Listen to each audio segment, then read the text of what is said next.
Late blight is a foliar disease. It's a very destructive foliar disease.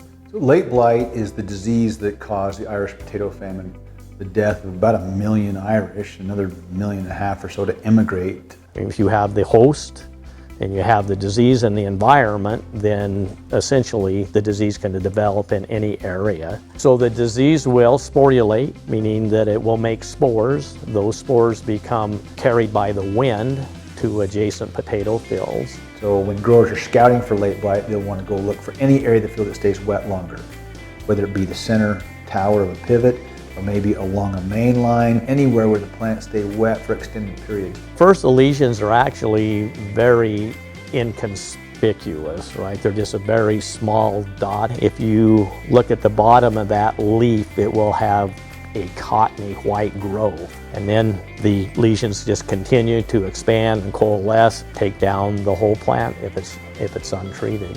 We've seen cases where this has happened, where growers somehow fell asleep at the wheel, didn't realize they had it.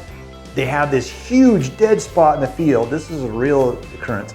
And they finally realized, I've got late blight. What do I do about it? It's already worse than they think. So we've seen these fields that are wiped out and they have a significant yield loss.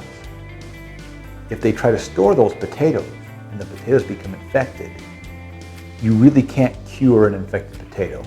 So the agronomic practices would be to plant seed that is not infected with late blight. So you plant certified seed, which gives you that guarantee.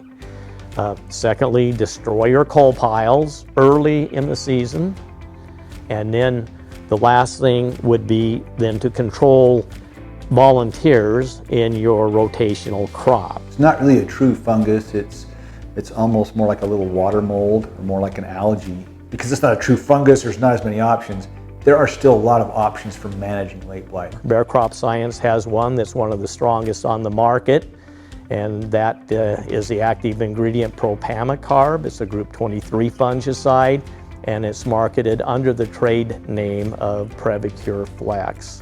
But typically is what you want to put into place is a season-long program that's applied preventatively of foliar protectant fungicide. You know, late blight has to be managed all the way up until you harvest. So it's something that you manage, if you have it, all year long. And I remember seeing entire fields go down in a matter of 2 to 3 to 4 days. Once you've ever seen that, it's so devastating that you'll never forget it.